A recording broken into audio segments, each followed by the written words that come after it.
don't know what you're gonna. Okay, now we're recording. Okay, go ahead. Okay, hold on. Let's get us online. Let's get us on Facebook first.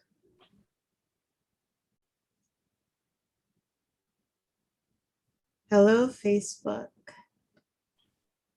Doc, I don't know what you're gonna ask me, but if it's something that I don't know the answer to, Uh-huh. don't want to answer, I'm just gonna tell you.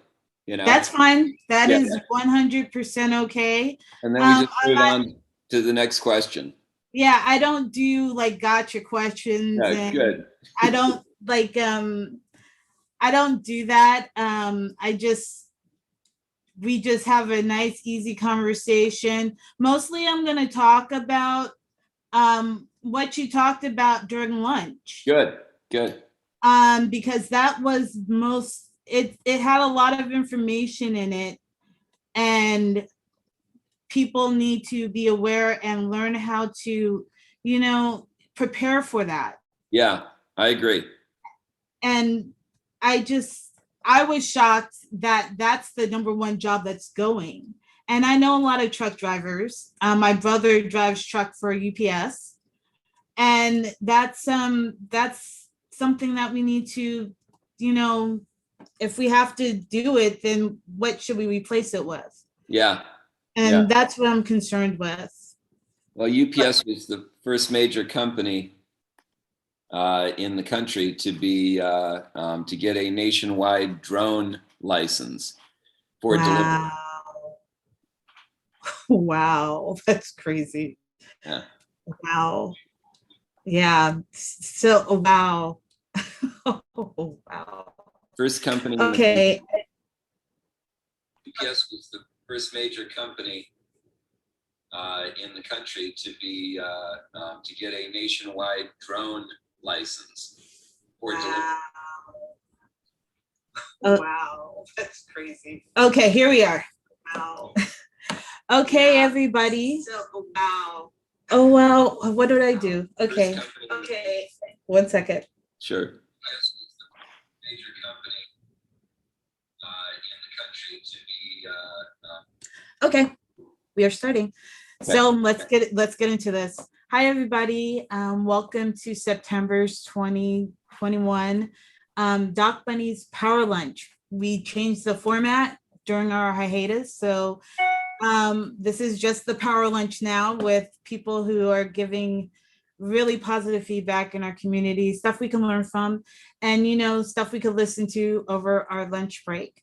So now we're doing season 2, episode 1, and our guest lunch is George Chanos.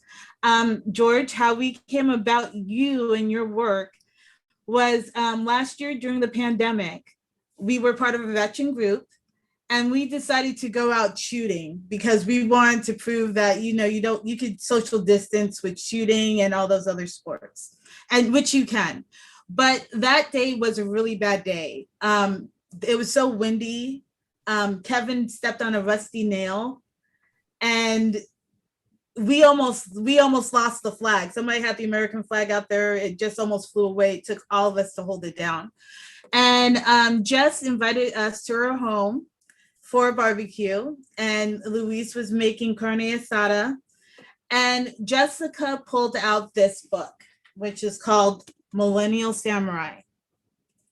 Okay, so in the book was a bookmark saying that if you pose with the picture and you tag George within, he'll get to you within an hour. And we wanted to see if that was true. Sorry, that's the truth. And it was the truth. And here he is right now with us. He is the 31st Attorney General for the great state of Nevada. Also, he is chairman of the board for Capriati's, the best sandwich shop ever. And he's also a partner with Chairman of Wing Zone. Wing Zone. He's chairman of Wing Zone. It's 10 hours. And he has a very impressive resume. He's in addition to all of this, he also argued a case in front of the Supreme Court of the United States and got a unanimous decision. And that's kind of a big deal. So without further ado, I welcome to you guys, George Chanos. Good morning, George. How are you? I'm wonderful, Doc. Thank you for having me. Okay, so one of the first questions I'm going to ask you, which is one of the questions that I asked before we started recording is, oh, I'm so sorry, guys.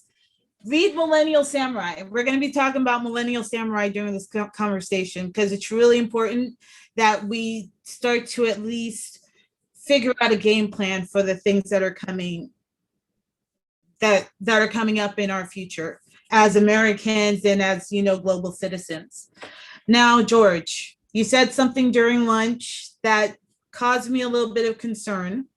And that question and that statement was, and I'm paraphrasing here, that the number one job for American men and women will be automated in the coming decades. Can you talk a little bit about that and how to prepare for that probability if it does occur? How do we prepare for it?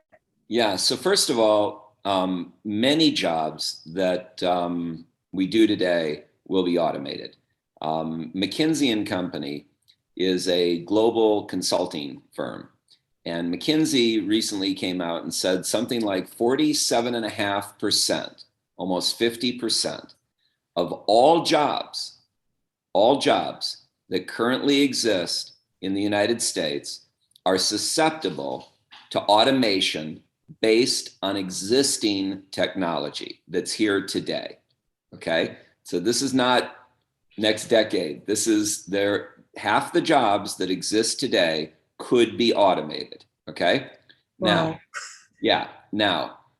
So the technology is already here. So the only thing that's required is the incentive of the employers to switch over to automation and a movement in that direction, people taking action and moving in that direction. There are companies like Miso Robotics and many others that are creating the tools that are necessary for employers to put machines into their operations that will automate much of their activity. Okay, so for example, today the number one job in the United States for an American male is truck driver. There are over 3 million of them. The number one job for an American female today in the United States is clerical worker. Again, there are over 3 million of them. There are 3.9 million Uber drivers. There are approximately 8 million fast food franchise workers, lawyers, doctors, real estate agents, journalists. All of these jobs are susceptible to automation, all of them, okay? So for example, you think of, let's talk about the drivers. Your brother you mentioned is a UPS truck driver. UPS was the first company in the country to recently be approved for a nationwide drone license. So they have the ability to fly drones for delivery or for a commercial drone license. I don't know if it's yet nationwide. It's a commercial drone license where they can deliver packages commercially through drones. Wow. I'm not positive of the scope of the territory yet, but in any case, it's the beginning of what you're going to see. So if you think about it, Milton Friedman was a Nobel Prize winning economist out of the University of Chicago, and he won his Nobel Prize for a very simple observation, which is that people operate out of self-interest. If you want to get somebody to do something, make them understand why it is in their interest to do what it is that you want them to do. If you can make them understand why it is in their interest, they are likely to do it. They are likely to react toward their self-interest. So employers, the self-interest of an employer is to have an employee that shows up on time, that works hard, that follows the rules, that doesn't get sick a lot, that doesn't create a lot of problems, that works conscientiously and efficiently and with a degree of excellence, right? These are the objectives of any employer, right? You're investing money in a company, you're trying to build your mom and pop restaurant or your big company or whatever you're trying to build. You need employees that are going to perform, either perform or overperform, but not underperform, right? If they underperform, you go out of business. You lose your money, might be your life savings, they lose their jobs. Right. It's just a bad situation. So today, right now during COVID, because of the stimulus package that the government has offered people, a lot of people are staying home from work, or because of COVID. They're staying home from work. They're not showing up for work. It's very difficult for employers to find employees right now. I can't tell you how many people I know. We're experiencing this at Capriati's and at Wing Zone. I have other friends who are restaurateurs that cannot open. I know a guy who just took a lease 4 months ago. 4 months ago, he took a lease and to open up a restaurant, and he has not been able to staff it to be able to open it. So he's been paying rent on a space that is fully built out, fully operational, ready to go. And he can't open his doors for 4 months because he can't find enough people to work the restaurant. And it's a beautiful restaurant, and they would make probably $20 an hour with tips, right? Wow. And he can't get people. So what's going to happen is that companies are stepping up with technology, and they're creating robots. And we've made significant advances in the field of robotics. Before, let's take an example of Amazon. Amazon has employees that they pay $15 an hour, and they have many of them. They're a very large employer. And these employees, many of these employees, one of the jobs is to sort packages, right? So they'll have incoming merchandise from various vendors, and then they need to sort those SKUs, those units, those products into different bins, right? Now, so you say, maybe all the, office supply products go into this bin, and all the cosmetic products go into this bin. And so you're sorting these products into these different bins, right? And then there's further sorting that gets it down to, these are all the cosmetic products from Revlon, right? Yeah. All right. So today they have human beings that do this work. They had never had a robot that had the dexterity of a human being that could move around its, hands as quickly as a human being, grab any size package and identify the package and its barcode and where it went, because different packages have different kind of reflective properties. So if a camera is looking at it, it may not catch all of the information that it needs, the robotic camera, or the robot may not be able to pick up the package, or it may not be able to move it with its arms as quickly as a human, right? All right, well, about 6 months ago, a company called Convariant came out with a robot that they tested in this activity. And that robot from Convariant was able to sort packages at a speed and with a degree of accuracy that placed it in the 99th percentile of Amazon workers. So without mistakes, without making mistakes, that robot would have been in the bonus category in terms of earning. So whatever they're paying the Amazon employees, this robot would have been in the bonus category with little or no mistakes, like 99.9% accuracy, 99% as fast or faster than 99% of the employees. So now you can buy a robot like that if you're Amazon.com, or you could build it, manufacture it if you're Amazon.com. And that robot could be installed in all your factories all over the world, robots like that. And they would operate 24 hours a day. They would never get sick. You would never have to pay health insurance for them. they would, operate without, they wouldn't form unions, they wouldn't protest, they wouldn't ask for raise increases, they wouldn't do any of these things. You'd never hear from them, and they would work brilliantly as if you had top performing bonus category employees in all your factories working 24 hours a day without interruption. Now, if you're an employer, that's a pretty tough thing to pass up, right? Because it's very economically compelling for the employer, okay? Yeah. So if Friedman is right, that people operate out of self-interest, employers will see that it is in their self-interest to buy the robot instead of hire the employee. And so they will start to migrate in that direction. And you will see more and more automation. In another example, today I go to a doctor. If I'm sick and I need to be examined and I need to find out what's wrong with me, I make an appointment with a doctor, and then I go in to see the doctor. In many cases, I may have to wait as much as a month.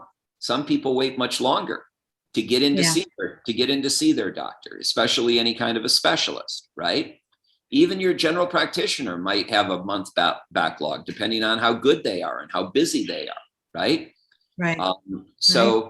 So in the future, not in the not too distant future, you're going to be able to just have on your phone a app that you download, maybe from the National Health Service, who knows. You'll look into that app, it'll scan your retina, and from scanning your retina, that app will be able to diagnose your health condition to a greater degree of accuracy than 99% of the doctors, okay? So that's gonna put a lot of doctors out of work, okay? Today, we have 200 and some odd thousand people teaching algebra in our high schools, right? Yeah.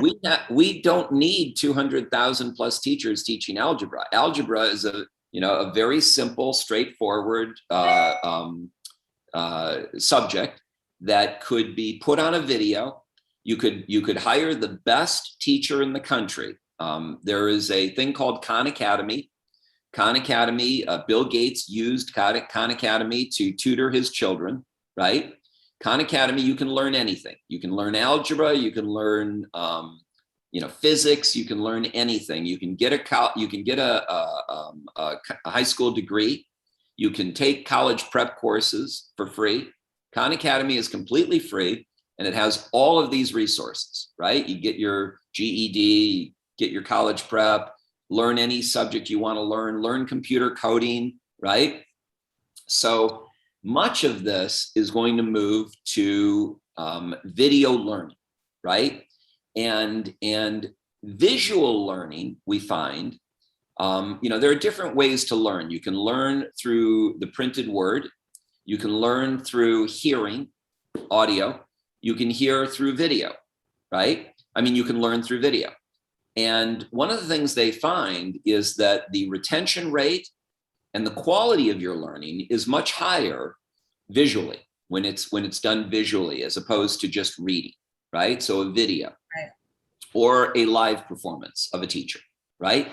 Now, there are many advantages of a live teacher, right? Especially with younger students. Right. There's more one-on-one attention. There's more, tactile connection and emotional and physical and social connection. So there are these advantages, right? But in terms of the subject matter, in terms of learning the subject matter, one could argue that if you found the most gifted algebra teacher in the country and you recorded her lessons would be better than the average algebra teacher, right? And so why wouldn't we have everyone learning from her, right? Why wouldn't we have all the kids learning algebra from her, right? You could put Elon Musk on video. You could put Peter Thiel on video. You could put Tim Draper on video. You could put, all of these brilliant minds on video, and they could teach our children. So education and teachers' jobs are something that we're going to have to rethink, especially if we want to educate more people. If you want to make education free, if you want to spread it to the masses, if you want everybody in the country or everybody in the world to be able to have a free education, that's through video. That's through harnessing technology, harnessing the internet. It's not through creating more jobs. Okay. Journalists, Amazon.com owns the Washington Post. They created an algorithm, and that algorithm allows an editor to create an article. So if you need an article for your newspaper, normally you'd go out and you'd hire a journalist. You'd give an assignment to a journalist. That human being would write the article. They'd research it and they'd write it.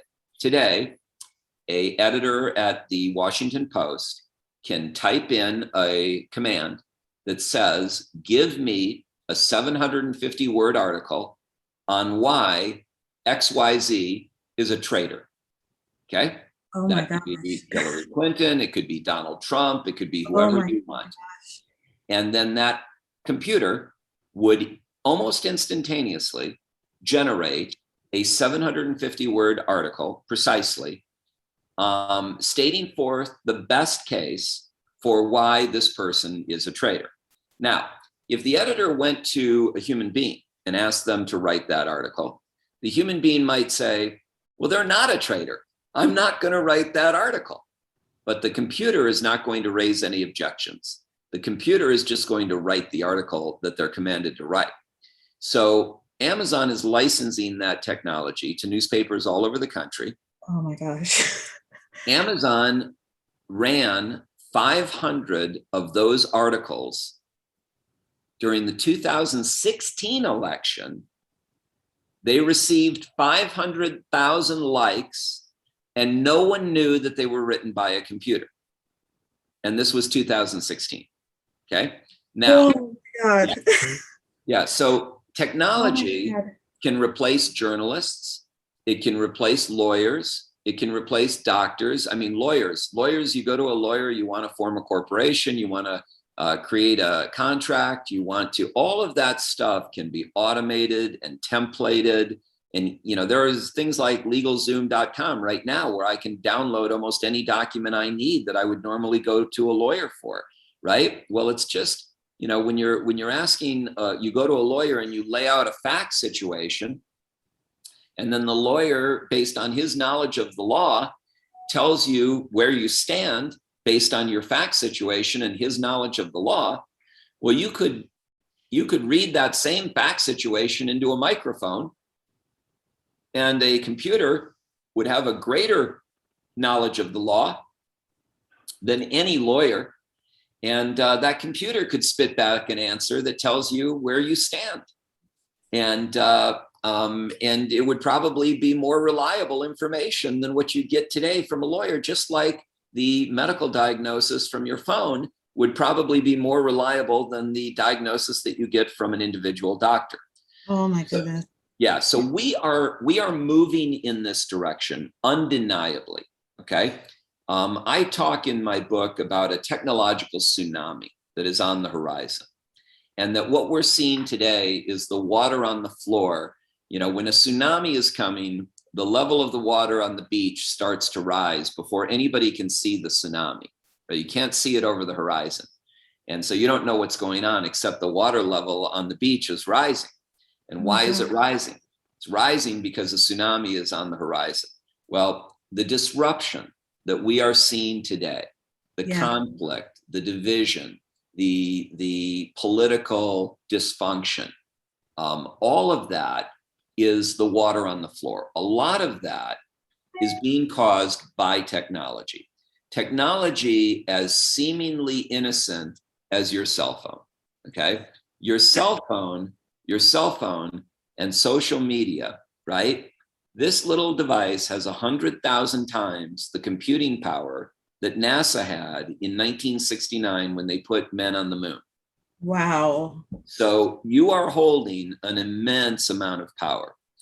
Everybody in the world is holding this immense amount of power. The Arab Spring, the overthrow of multiple governments in the Middle East during the Arab Spring was made possible by Twitter and Instagram, right? This technology allowed people to gather and form and protest. And the same thing with with Occupy Wall Street. It was the same thing. It was because of Twitter. Yeah. So that's technology. That's the first wave of the technological revolution. The first wave of the tsunami is your phone and social media, right? And now blockchain and cryptocurrency. And blockchain will revolutionize everything. Blockchain will, the implications of blockchain will dwarf the internet. So we think that the internet is a big deal, but blockchain is going to be much bigger than the internet, because the internet allows incredible increases in communication, but blockchain allows transactional expansion. So you, for example, today we have identity theft. Identity theft is a big deal, right? It's a multi-billion-dollar loss, right? People steal your identity. They go out and they take down credit cards. They buy a house. Well, with blockchain, there will be no identity theft. Blockchain can eliminate identity theft because everyone will know who everybody is. It will be verifiable by tens of thousands of different input, and nobody will be able to go out and impersonate you to get a credit card or impersonate you to get a house. They'll know that it's not you, right? So it has to be someone else, right? So there are all of these incredible benefits of blockchains. We'll run cities on blockchain. We'll run governments on blockchain. We'll run elections on blockchain. Okay, hold on. I'm going to stop. You said we're going to run elections on blockchain. How would that be? How is that going to be possible? Okay, I hope that it happens. It is very possible. It is very possible. Because our election system is rigged. From the 2016 election to the 2020 election, both of these elections were rigged. And if a computer can spit out a negative ad without any complaints and flood us, how do we as citizens know who we're voting for and if our vote really counts? Yeah. And because both elections were vulnerable, is blockchain the new way to make sure that we are who we say we are and we're voting for who we want to?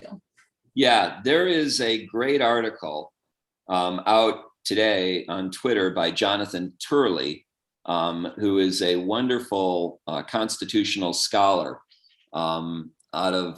he's either out of Georgetown University or George Washington University.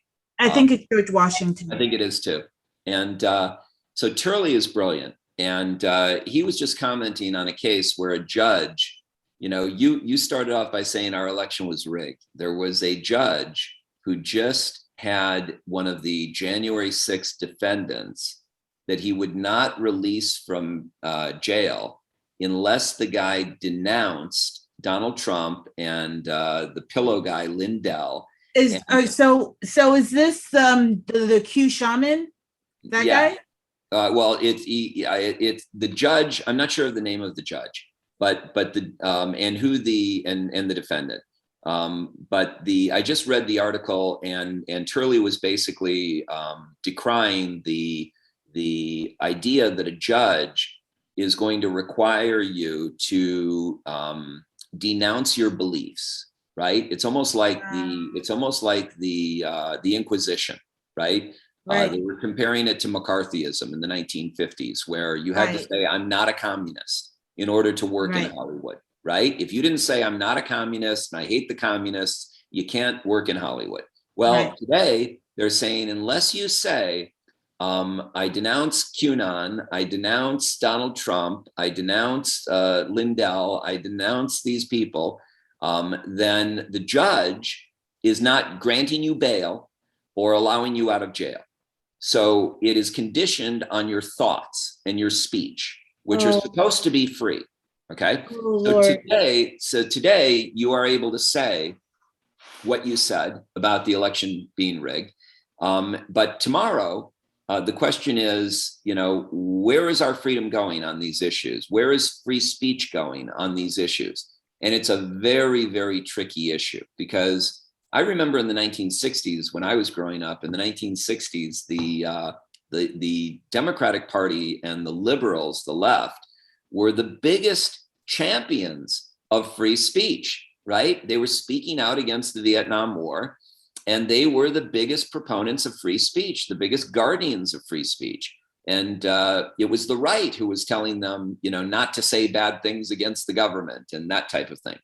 And so, I really applauded the liberals in the 60s for their stance on free speech.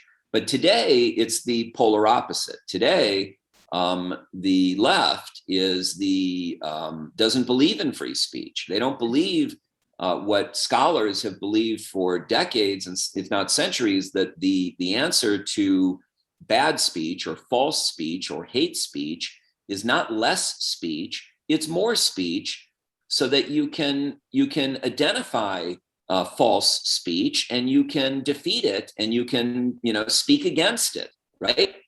So, for example, if you say the election was rigged, I would say, it may have been, but we don't know that.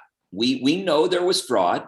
We don't know the degree of fraud. Right. We don't know that it rises to the level of being outcome determinative, right? We don't know that. We don't have those facts. That was never proven in a court of law, right? But it's understandable that you would say that there were irregularities, because there were. It's understandable that you would say, it may have been, there was fraud. The issue is how much, right? And I said on social media in the very beginning, the moment that Fox News announced that Donald Trump had lost, I said, it's over. It's over, because he doesn't have enough time. He does not have enough time from the November election to the January turnover of power.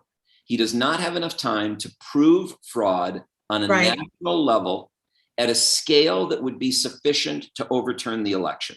I knew from day one that he would never be able to prove that. It's a very difficult burden of proof, right? Right. And so in our country, in our system of justice, we rely on that system of proof, and we rely on that system of justice, and we follow it, So I accepted the result of the election as being binding, because I knew he could never prove it. Now, that being said, the big lie, as it's been called, is not that Donald Trump lied about, he did, saying definitively, I won the election, is a falsehood, because he can't say that. There's no proof of it. But it is equally false for others to say that there was no fraud, or that they know for a fact that the election was solid. Right. That's the bigger lie is basically to say that anyone knows the answer to this question, because we don't. We know there was fraud, but we don't know the degree of it. Right. Right. So we can't say he won, and we can't say he definitively, lost legitimately. We can only say, I agree on that 100%. 100%. I agree with that. Yeah, we can only say that he failed to meet his burden of proof, and under our system of justice, that means he lost, right? And the winner was declared to be Biden.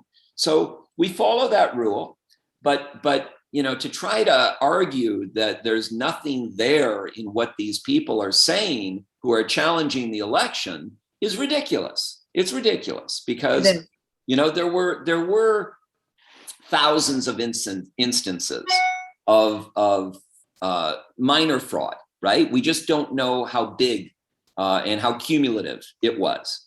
So anyway, and I accept the results completely, and I accepted them from day one, But anyway, the not to get off, we've kind of gotten off on that tangent. But the point is really about free speech that I thought was important, and that we're going to have some big decisions about free speech going forward, because what has worked for us for 240 years, we would think would work for us for the next 240 years, but it may not.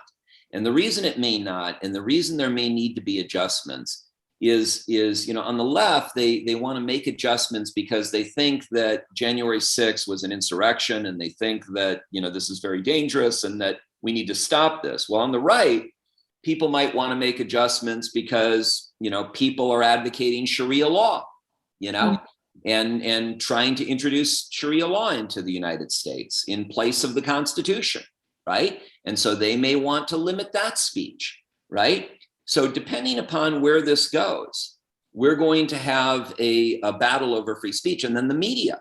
Justice Gorsuch recently said that the landmark decision in New York Times versus Sullivan needs to be revisited because it's what gave the press freedom from lawsuits unless there was a showing of malice against the press. And it set the standards for, what the press could do in the United States and what they couldn't do. And the press has essentially gone off the rails. You do not get truthful news from the media today, from mainstream media, whether you're watching MSNBC, whether you're watching CNN, or whether you're watching Fox. These are paid programming. These are businesses that have segmented audiences. And those audiences, what these media do is they appeal to the confirmation biases of their audience. So if you're a Fox viewer, you have a conservative bent, you want to listen to conservative news because it validates your positions. It tells you that you're right? So now you're listening to some guy on TV saying what you think, and you're agreeing with him, and it's comfortable, and it's comforting, and it's validating. And that's what you want, like eating popcorn. And so you keep watching Fox. Well, if you're a liberal, you might get that feeling from MSNBC, and so they're telling you what you want to hear, right? And this is how these businesses operate. They want to maintain a specific niche market share, and they want to build that niche market share with other like-minded viewers, and they want to feed them a continuous diet of what those viewers and listeners want to hear and see, okay? So this is what we've got today, and that is part of free speech, and that has to be revisited because we're getting a lot of false information and misinformation and half-truths and outright lies from the mainstream media. And then you think about the human brain and how malleable it is, right? It's extremely susceptible to misinformation and manipulation. Yes. And with the media pounding on us with this false information and these echo chambers, it's hardening our biases. So we begin with a certain worldview, then we get pounded with that worldview day after day after day relentlessly by the media. Then we get targeted by political ads on Facebook and social media that, again, reinforce our view. Because if you're a conservative politicians are reaching out to you through social media, telling you their side of the story. So now you're becoming more and more hardened in your views, whether you're on the right or you're on the left. And we as a nation are becoming more polarized and more divided as a consequence. So we need to start thinking about the human brain, how it works, how susceptible it is to manipulation, how do we deal with that, and the issue of free speech, and the issue of the media, and where we want this country to go in the future, and how do we reconcile all of these diverse issues that are going to shape public opinion and cause us to move in one direction or another. And so these are all very important topics. They're topics that people should be talking about. They're topics that people should be thinking about, right? And this is what I'm writing about, and this is what I'm speaking about, because I believe it's urgent. I believe it's important. And I believe that we need to create awareness. One of the things that's very interesting, I'm going to just give you this other point, and then I'll stop and you can ask another question. But one of the things that's very important is that there's this great book called The Wisdom of Crowds by James Surowiecki. The Wisdom of Crowds. And basically what he does in that book is he proves through decades of research that has been done by universities and think tanks and groups all over the world. And it essentially proves beyond any kind of a doubt that groups make better decisions than individuals. Okay. And here's a common example of that, a very simple common example. You remember the game, television show, Who Wants to Be a Millionaire? Yeah. Right? All right. So in order to improve your chances of answering correctly, you were given 3 lifelines. One was a 50-50 enhancement. You could take off 2 of the answers of the 4. That would improve your odds by 50%. The other one was you could call an expert, call a friend, right? And historically, on average, Who Wants to Be a Millionaire tracked this and tracked the performance of each of these different options. And they found that when the contestants would choose that lifeline, it would increase their odds by around 66% versus 50%. The third lifeline was ask the studio audience. And of all the people that played on Who Wants to Be a Millionaire, when they would ask the audience, over 90% of the time, the audience answer was correct. Really? Yes. Huh. Now, you could gather you could fill a jar. They did a famous experiment at a state fair where they filled a jar with jelly beans, right? And they had people guess how many beans were in the jar, right? Now, you could have, Stephen Hawking or Albert Einstein be the guy who you choose to make your guess, right? And they calculate it and they measure it and they figure out what they really think is the number, right? And then you could poll everybody at the state fair and have them all take a guess and then average out all of their answers. And the averaging out of all of those answers would give you a closer number to the correct number than Albert Einstein would choose. And this has been replicated in countless studies, right? So groups generally make better decisions than individuals. So now remember that. Now blockchain and elections, okay? All right. Blockchain, we can put everybody on the blockchain. We can put everybody's identification on the blockchain.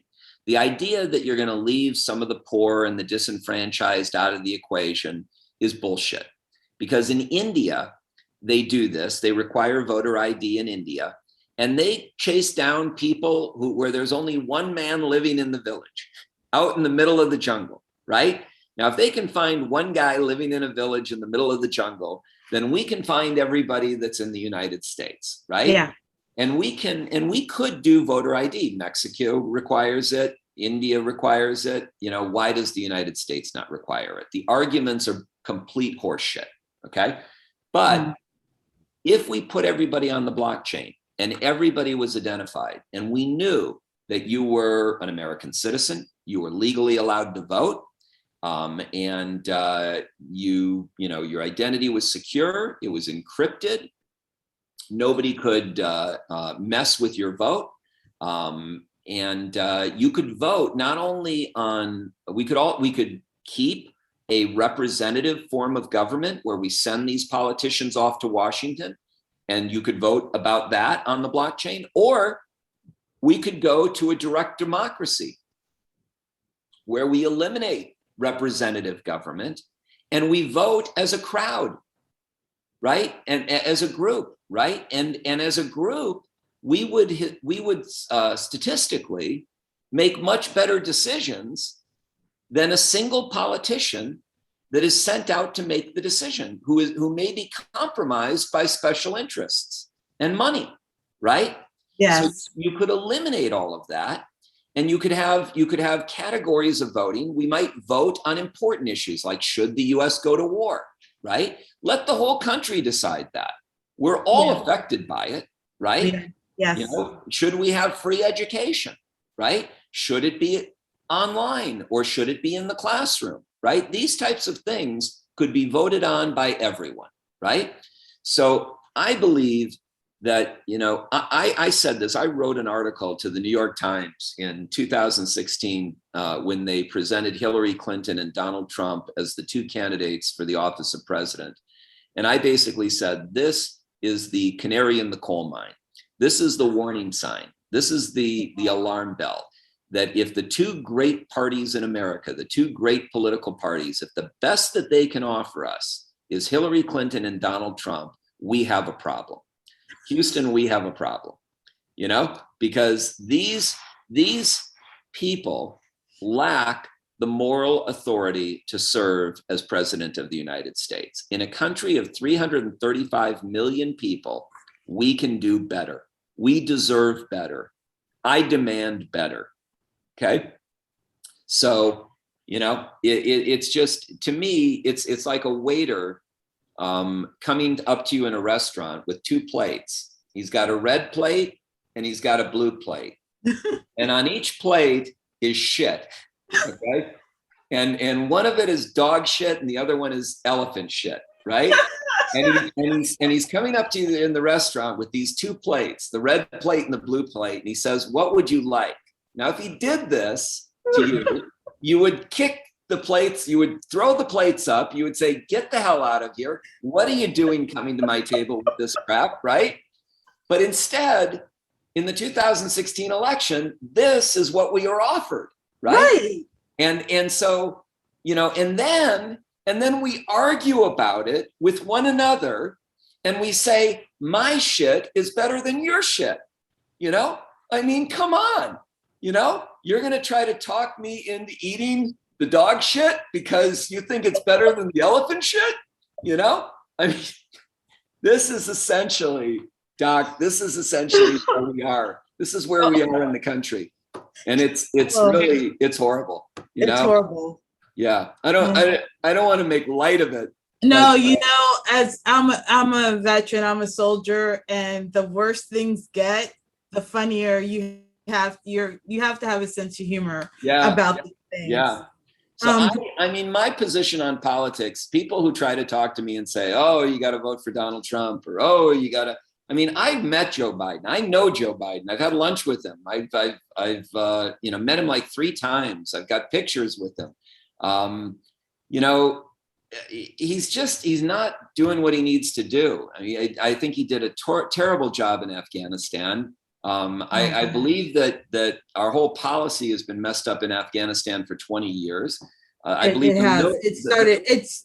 It started off on a bad foot, and it's been allowed to continue to fester. But the manner in which that withdrawal was done, it's like he did not read history at all. So you didn't learn from Vietnam. You didn't learn from how to withdraw safely and peacefully without having the people who are supposed to protect it just collapse like that. Yeah. It's you left our men and women in military in a very bad position. It's horrible. Because they understand no man left behind, right? They don't want to leave anybody behind. The military understands that. That's at their core, and then you tell them to get on the plane and get out, leaving 100 Americans behind. They don't want to do that. Also, not only that, they also left people who helped Americans in really vulnerable positions where a lot of people are afraid for their safety. I'm afraid for their safety. I don't remember, but I read about what happened after Vietnam, after they took over and what they did to those people. It was not a good thing. And they just did it again. Just like, what were you thinking? And my thoughts are, instead of trying to impeach Trump, you should have been worried about this withdrawal. And you wouldn't have missed any of that if you had planned properly. Yeah, I can't understand for the life of me the idea of leaving all, 40 Black Hawk helicopters. Oh my gosh. Billions of dollars worth of stuff. I mean, and then they've got the press secretary saying that don't worry about it. Those are all disabled, Oh, right? no. And they're just riding down the street with your Humvee right Oh, now. yeah. Thousands, tens of thousands of Humvees and trucks and transport. And they have like almost 200,000 walkie-talkies and communication devices. Oh, yeah. Like night vision goggles, 600,000 M16s. Oh my gosh. This stuff will be used. This stuff will be used against our people.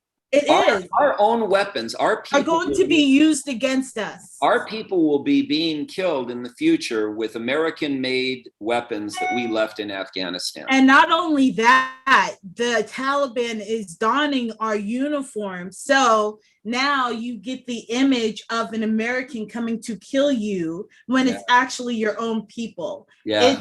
It's unconscionable. It's like, I just, as a veteran, I kind of leave my politics.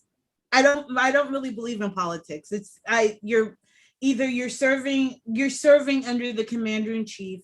That's what you're doing. That's your job. Yeah. You don't have any other thoughts than what you're there to do. Yeah. But to leave your people like that just behind, it's unconscionable. I just don't have words for that. Yeah, it's unconscionable. It's unconscionable. Okay, let's skip the subject. Tell me about Bitcoin and Litecoin and what are your predictions with it? I am an early adopter of cryptocurrency. Yeah. I'm a hodler. I hodl. Yeah. And Good. Yes. So let me tell you what I know. I can tell you that so there's a couple of things to know. First of all, understand the difference between blockchain and Bitcoin, or between blockchain and cryptocurrency. Okay, blockchain is like the railroad tracks. Blockchain is the railroad tracks, and Bitcoin is the train that runs on one of the trains that runs on the track. Okay, got it. Now, in the case of cryptocurrency, there are over 7,000 different types of coins that have been created, right? Think of that as 7,000 trains running on the track, right? Now, not all of those trains are as well built as the rest, right? Some of them are not. Some of them are, super well built, very utilitarian. They're freight trains. They can carry coal, they can carry lumber, they can do something. People will pay for what they do. These are the big coins. These are the coins like Ethereum, Cardano, Polkadot. Yes. Okay, these coins provide actual utility toward building the Web 3.0, the decentralized web. So the difference between a centralized web and a decentralized web is the difference between having Google be in control and Facebook being in control, and in a decentralized web, not having a tech giant be in control, having the people be in control, okay? Through diversification. And I want to stop you right here and say neither George or myself are certified financial planners. Cryptocurrencies are an extremely volatile product. Yes. You have to do your own research. Yes. And you need to make sure that it's not money that you can afford to lose. So we're not offering any investment advice to anyone.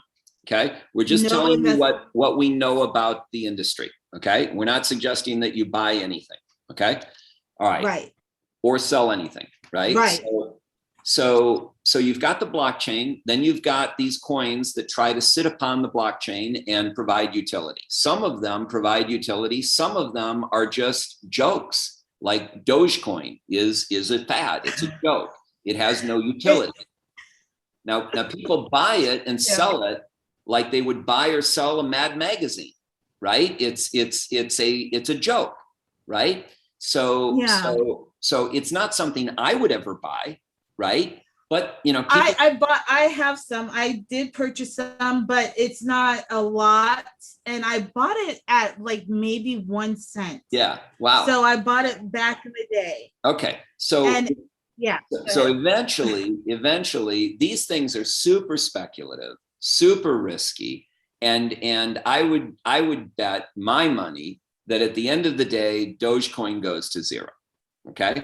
I believe that.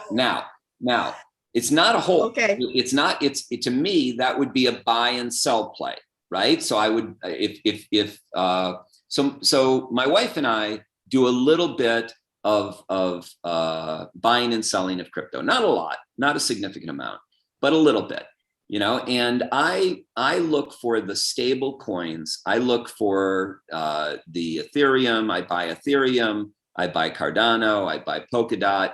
I buy Stellar Lumens. There are certain coins that I believe have a future and they're long-term holds, and I buy them and I forget about them. I just leave them.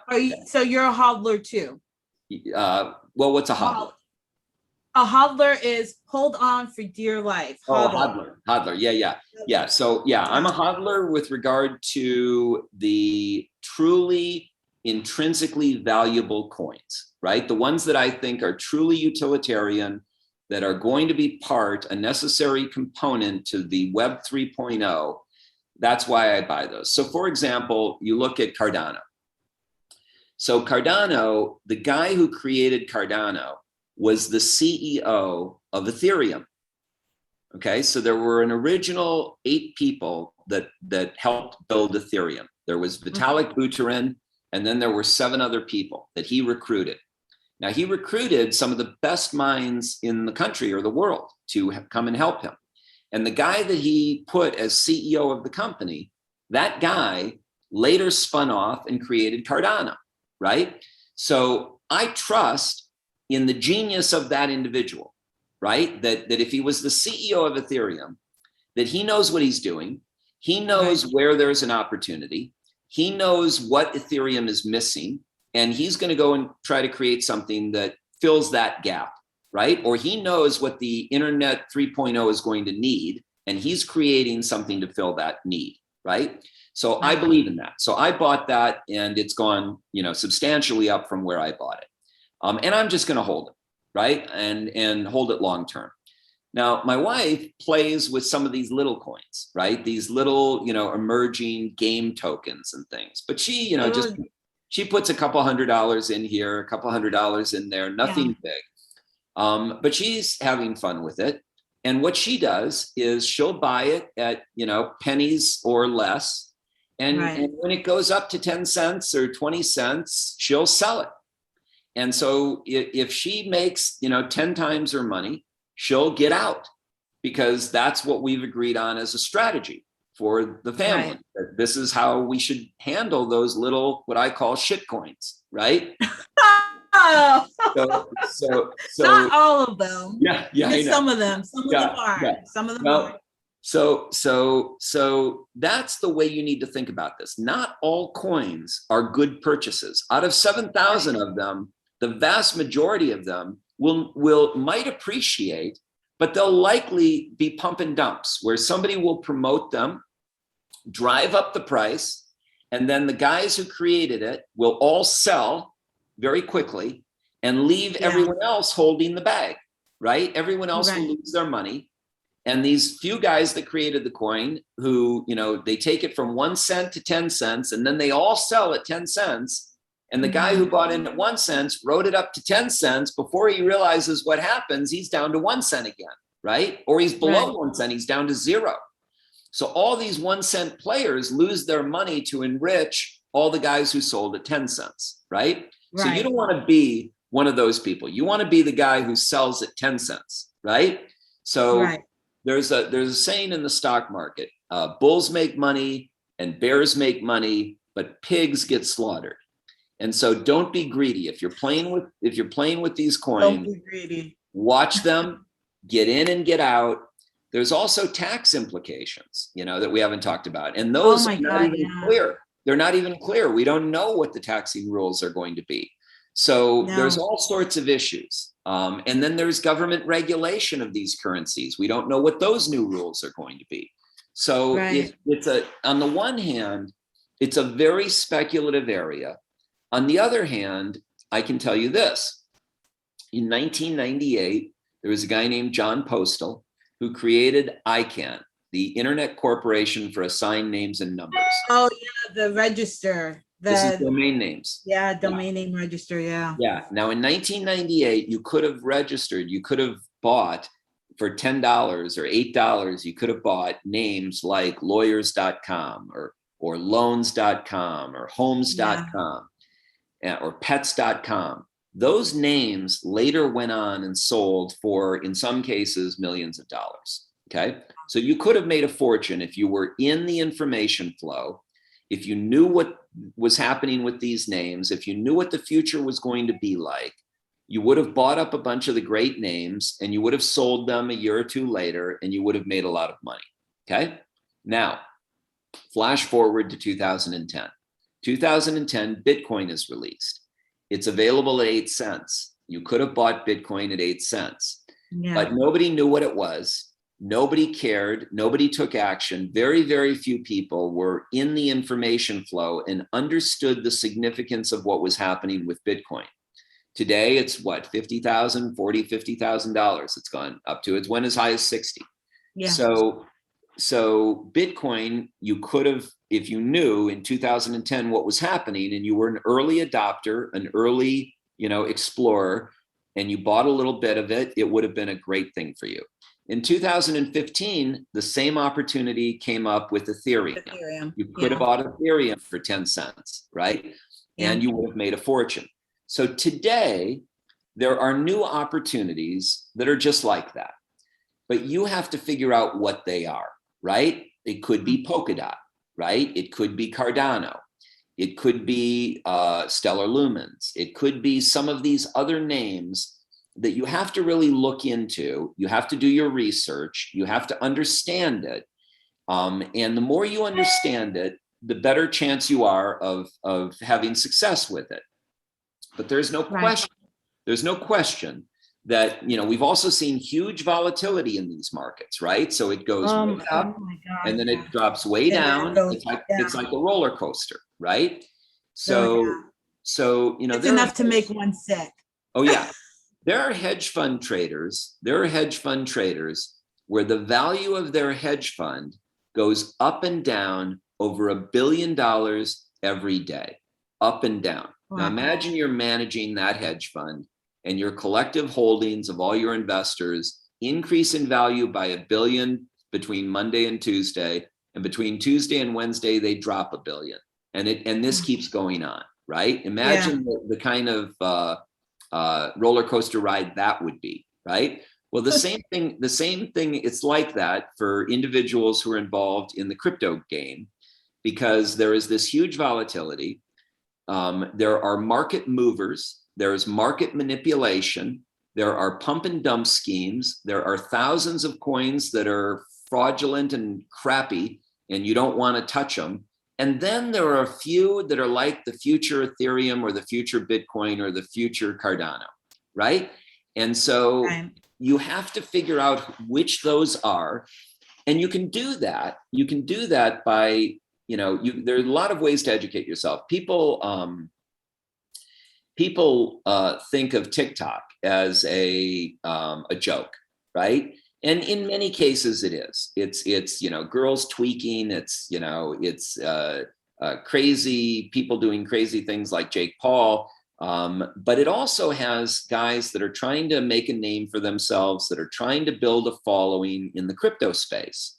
And so they're following these coins every day and they're talking about them. Now, some of them don't know anything about what they're talking about, but some of them actually do know what they're talking about. So if you listen to them and you listen to enough of them, you'll be able to determine the guy who doesn't know what he's talking about from the guy who does know what he's talking about, just by the way they deliver their information and the kind of information they deliver and what their arguments are, right? And what they're saying. And that can be a good starting point for you to get introduced to some names of coins. So this guy's talking about Cardano. Oh, okay, I'll do some Googling, I'll do some reading, I'll Google Cardano, I'll do some research, I'll find out about it, and I'll see what I think about it, right? So this is how you can learn, is use something like TikTok as just a starting point for an idea, just for an idea, not for advice. and then take that idea and do your own research on that idea and see what you think. And if you find out that the guy behind the coin is somebody who was one of the founders of Ethereum, or one of the, he's head of a hedge fund, he's, made billions of dollars. If you see that the people that are involved in that coin are those types of people, well, maybe they know something that you don't know. What is it that they might know? What is it that they're banking on? What is it that they're betting on? Do I want to play in the same space? Do I want to take a little piece of that? And maybe you invest a few $100s into something like that, and it can multiply. 5x, 10x is not uncommon in this area. Right. Then there's NFTs. NFTs. Oh, NFT. Oh, Yeah. So my boyfriend and I were talking about Tom Brady's NFT, and he was he just released, or he's working on an NFT, and it's like, wow, Tom Brady has his own NFT. That's so cool. How prevalent are NFTs going to be for everybody? I mean, from Tom Brady to anyone on the street trying to market themselves. Yeah, so this is another area that you have to be very selective in, right? In terms of, I'm not a proponent of necessarily, there's a lot of junk NFTs. There are some that are selling for millions and millions of dollars, right? You look at a thing like CryptoPunks. CryptoPunks was released by a company called Larva Labs in 2017. And so first in 2015, there was Hello Kitty, or CryptoKitties. And I remember seeing that when it first came out, and I thought, oh, that's clever, but I never thought it would amount to anything, right? So I didn't buy anything. Then in 2017, CryptoPunks was released by Larva Labs, and I wasn't even aware of it. I didn't become aware of it until this last year. In 2017, nobody knew about CryptoPunks, and nobody bought them. Very few, if anybody, bought them. They gave them away for free. They gave away 10,000 of them for free. And then they started trading. The owners who got them for free started putting them up for sale, and they started trading. And in the beginning, nobody bought them. 2018, still nobody's buying them. 2019, still nobody's buying them. For some reason, in 2020, somebody started to get very interested in CryptoPunks and started buying them. Now, we don't know who that was. Could have been a Bitcoin billionaire, could have been a guy named Meta Koven, could have been, people that Larva Labs were coordinating with. Nobody knows. Okay. But the price from mid 2020 to today has gone up from virtually nothing for a CryptoPunk, or a few, $100 or $1,000 for a CryptoPunk, to now the average CryptoPunk is over $90,000 a piece. Wow. $90,000 a piece for the average one. Several have sold for over $7.5 million, individual CryptoPunks. Oh my goodness. Many have sold for over $1 million, individual CryptoPunks. And collectively, the 10,000 CryptoPunks have generated over $1 billion in sales in a year. Now, there are very few things. If you remember the internet boom and bust, there was the dot-com bubble, and this was in the 90s. And the Daily Mail even had a headline that said, "Is the internet a fad? Is it going away because of the dot-com bust and bubble?" Right. But there you had a bunch of companies that people were calling unicorns, companies like Amazon, that were not making a profit. They didn't make any money for years, year after year after year. They just kept losing money. They weren't profitable companies, and yet their stock continued to rise. People believed that they had a future, right? And they kept betting on them, even though they were losing money. Well, here you have a phenomenon that is not losing money. It's being given away for free, and then it generates $1 billion in a year. It's like a Picasso. It's unbelievable. Well, it's more than a Picasso. There was a Beeple. There was a Beeple that sold at Christie's for $69 million. It was called Every Day, 5,000 days. This artist, Beeple, created a digital graphic piece of art every day for 5,000 days, which is over 10 years. Wow. And he put it together in a collection. And that collection sold for $69 million, at the same time that a Van Gogh was selling for $15 million. This digital collection from this unknown artist sold for $69 million. So you have these incredible examples. You know, Elon Musk's wife, Graves, created a thing called War Nymphs, where she had an artist create a piece that was cherubs guarding Mars, a digital piece of art. It sold for 5.8 million.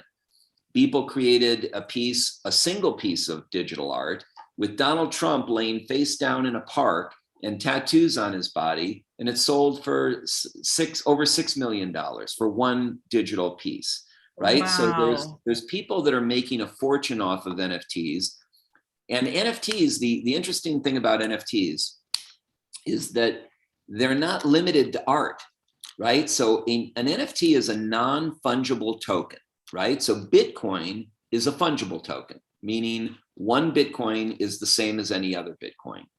A non-fungible token means that each token is unique. It's a one-of-a-kind item, okay? Now, on the Ethereum blockchain, you can attach a smart contract to a token. So I can attach the ownership rights to a digital work of art, or I could attach the ownership rights to my home on this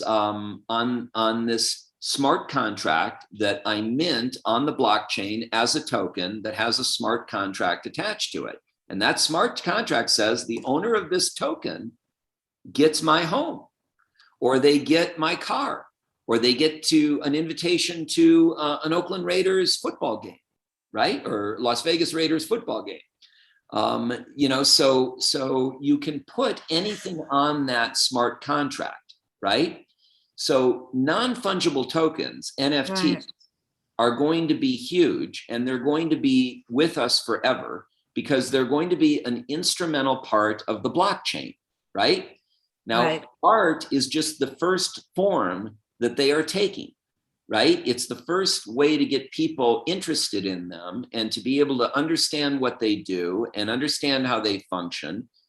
And when you think about it, there is a great incentive for those who own large amounts of cryptocurrency, the Bitcoin billionaires, for example. There is a huge incentive for them to fuel the NFT market, because the NFT market is the only place on the planet today where cryptocurrency is being used at scale in commerce for actual buy and sell trade transactions, right? Where else are people using cryptocurrency in mass to conduct business?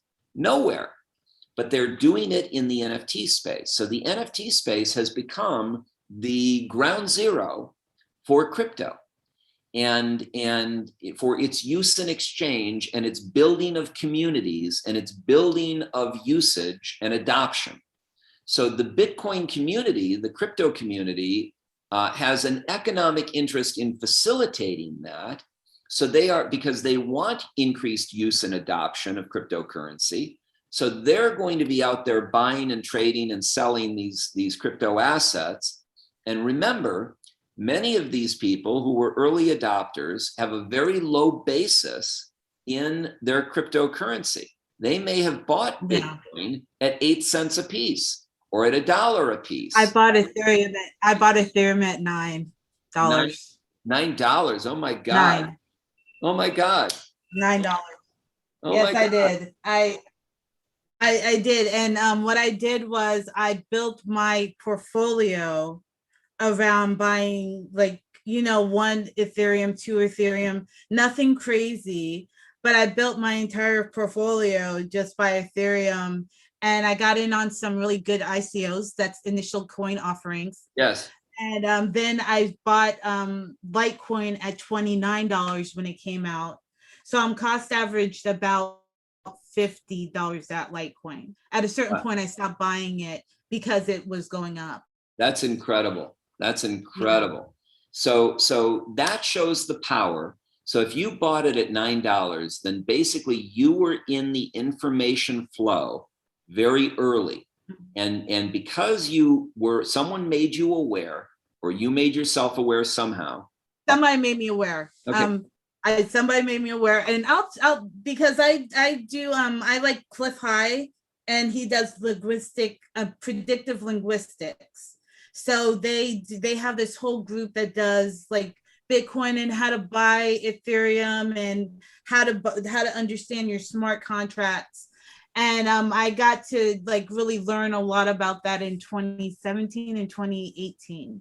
Okay, so that information is priceless. It's very, very valuable. And what you want to do in life is you want to surround yourself with people who can educate you like that, and who can inform you about these opportunities and alert you to these opportunities, so that you can start looking and you can start learning.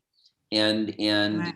there are new opportunities that are coming every other day, right? So Right. whether it's a new form of coin, or a new form of technology, or a new NFT that's being dropped, each of these, every single day, there are these new opportunities. And if you're in the information flow, if you put yourself in that information flow and you start to devour information and you start to learn, you start to talk to people who are in the know, who are more knowledgeable, and they share information with you, and they say, hey, go look at Ethereum, or go look at Polkadot, or go look at this. That can open up the door to an amazing economic opportunity for you, an amazing business opportunity. You then have to do your own research, you have to get comfortable, and then you have to make decisions, and then you have to take action. And if you do all of that, you can use all of this to your advantage. The people that are going to be left behind are the people who don't do this, because this is the future. This is where things are going. And Right. so those who don't, who say, well, I think crypto is nothing, and I think the blockchain is nothing, and I'm not going to learn about it, and I'm not going to have anything to do with it, those people are going to miss the boat. I mean, literally miss the boat. And you don't want to be one of those people, right? No. So it's very hard, especially with older people. The group that I was speaking to that you were at was a group of very, business oriented, mostly conservative, mostly Republicans, people at this luncheon. And I was talking to them about all these issues. And you saw some of the, I saw it. the expressions on people's faces, because they didn't know, a lot of them did not know what I was talking about. And but they wanted to learn. They were very gracious. They were all very, supportive to me, but some of them were just glassy-eyed, like, what's he talking about, right? It was the first time a lot of them had heard like anything like that. Yeah. And it was just like a lot of shocked faces. Yeah. But, we got to create awareness, Doc. I mean, your show and what you're doing is helpful in that regard. I'm trying to do the same type of thing by talking to people in groups. And we need to create awareness that the world is changing, and it's coming like a freight train. Okay. Yeah. It's coming so fast and furious, and you can't ignore it. It's an undeniable force that is moving like a tidal wave, like a tsunami. It's coming. You're not going to be able to stop it. There's too much money involved. There's too much power involved. There's too much opportunity involved. And yes, there's danger, and there's risk, and there's uncertainty, and there's confusion, and there's disruption. There's all of that too. But that's how America was built. Yeah. So that's how it was all built. Yeah, so, but we better all put on our running shoes and get ready to run, because this is not a walking game anymore. This is a running game. Yes. It's almost like the decathlon. right? Life, some people say life isn't a sprint, it's a marathon. Right. Today, I would tell you it's not a marathon, it's a decathlon, because the game changes, right? One day it was javelin, and the next day it's shot put, Yeah. and you might be good at javelin, but we're throwing shot put today, and Yeah. so you better be able to do the other thing too, Yeah. And so that's how you have to look at life. Darwin once said, it's not the most intelligent or the strongest that survive. It's those most capable of adaptation. You have to be able to pivot and adapt to changing circumstances.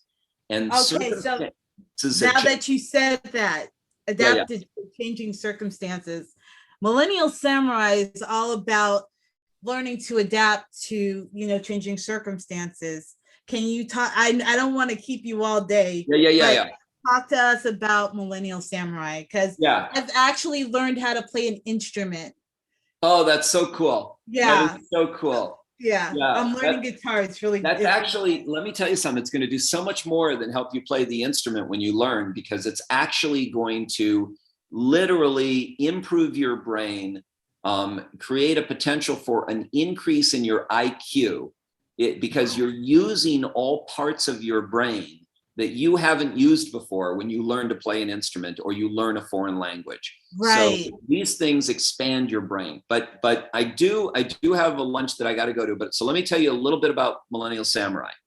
All right. So what I did was, a while back, I had a heart attack. I was worried about passing away. I started to write a letter for my daughter because I wanted to educate her and inform her. That became my first book, called Seize Your Destiny. I then realized that what I had told her in my first book was really what I had learned during my life, during my 30 years of professional life, right? I'm 63 years old. So during my legal career, everything I learned, I put in that first book for her guidance. Then I realized the life she was going to lead was over the next 30 years. What was the next 30 years going to look like? So now I put on my lawyer, analyst, researcher hat, and I started looking at the future. And I started researching the future. And what I saw was extraordinary. I saw this technological tsunami that's coming like a freight train, right? And I saw how it's going to create massive disruption. So I wrote a book for her on what I thought she needed to know to survive and thrive in that tsunami, in that change. And that became Millennial Samurai. It's broken down. It's super easy to read, even if you don't like reading. It's broken down into very bite-sized chapters that are only 1 to 3 pages each. So it's like Lay's potato chips. When you read one chapter, you're going to get enough out of it for the time that you invested in reading it, that you're going to say, you know what, this was a value add to me. I got more than what I invested in my time. I'm going to read another chapter. And then that's going to keep happening to you. And you're going to keep getting a lot out of it. Every few minutes that you spend on a chapter is going to give you value that is worth much more than the few minutes that you put into it. And so you're going to keep reading. Well, there are 182 chapters that cover everything that you're going to want to know, from 3D printing to robotics to blockchain technology to cloud computing to the Internet of Things to asteroid mining, longevity escape velocity. I mean, just these incredible concepts that people are talking about. How we talked about, you want to be in the information flow. You want to know things before other people know them. Think about this, planetary resources or NFTs, right? Whether it's asteroid mining or NFT art. These things provide amazing economic and business opportunities that you can leverage, right? For example, if Larry Page and Eric Schmidt of Google are investing tens of millions or hundreds of millions of dollars in a company called Planetary Resources to mine speeding asteroids because they've identified an asteroid that has $100 trillion worth of precious metals, and there are 5,000 of these asteroids that are mineable, and the hundreds of trillions of dollars worth of precious metals is not even the most valuable thing about the asteroid. It's the water that's on the asteroid, because the water can be turned into rocket fuel and allow outer space colonization. And without that water on the asteroid, humanity could never get to Mars, right? Because it takes 10,000, it takes 10 tons of rocket fuel to take up 1 ton of rocket fuel. So if you wanted to lift 1 ton of rocket fuel into space, you'd have to burn 10 tons of rocket fuel to carry up that 1 ton. That doesn't work. So all of NASA's 135 space missions have been fueled by hydrogen and oxygen, which comes from water. So if you can find water on the asteroid, you can create rocket fuel on the asteroid, and it can become a gas station for our ships to go on. Oh my gosh. This is, now, does that sound like big business, right? Oh my gosh, yeah. So now you know that there's this company called Planetary Resources. So it's like if you knew about Coca-Cola in the 1900s and you could have invested in it, or you knew about Apple before it ever existed, well, now you know about a company that's, going to create a whole new industry that's going to be massive, right? So if that company goes public and you see Planetary Resources doing an IPO, you're going to want to buy it, right? So there's all of this type of information that's in this book. And you will profit from this book. You will profit big time. Now, you can download the book for free. I'm giving away 1 million free copies, 100% free. You can download an entire digital copy of the book at millennialsamurai.com, millennialsamurai.com. All right. And it's the whole book. It's not a summary. There's no catch. You can download the whole thing for free. If you want a physical copy, because you want to sit in bed and read it and read the short chapters, if you want that, you can get that on Amazon.com. It's $29, right? So I guarantee the value that you will get out of it will be 10x whatever you pay for it. Whether you buy it for $29 or you download it for $0, get the book, read the book. You can't get where you want to go without some action and without some effort. You have to invest your time and energy in trying to improve your life. Millennial Samurai will improve your life. It will teach you what you need to know. It's what I'm leaving my daughter and my nephews and nieces. If I die tomorrow, the thing that I've done that I will be most proud of in my life is not serving as Attorney General. It's not winning 9-0 before the United States Supreme Court. It's this book. This book will change more lives. It will change more lives than anything that I've done in my life. And to me, the mark of a good life is not the money that I make or the monuments that are built or the history books mentioning me or my case. It's how many lives do I change? How many lives do I help improve? That's the mark of a good life. And that's what I want my life to be. I want my life to be a good life. And so giving back, helping people elevate themselves gives me a good life. So that's what I'm doing with my time. That's why I'm here today talking about you. That's why I wrote this book. That's why I'm speaking at gatherings. And, that's what I'm doing. So thank you for listening. Thank you for your time. Okay. And Doc, thank you so much. Yeah. Always great to see you. And, yes, absolutely. And hopefully we'll get to do it again. Anytime. Hopefully there's like so much that we all need to learn. And I thank you so much for coming on and just talking to us. It was mind blowing. It was mind altering, and it was life altering, and I really appreciate it. So with that, guys, I'll close. Thank you so much for joining us today. Doc Bunny out. Bye. Thanks, Doc. Okay. Listen, oh my goodness. Anytime you want to do any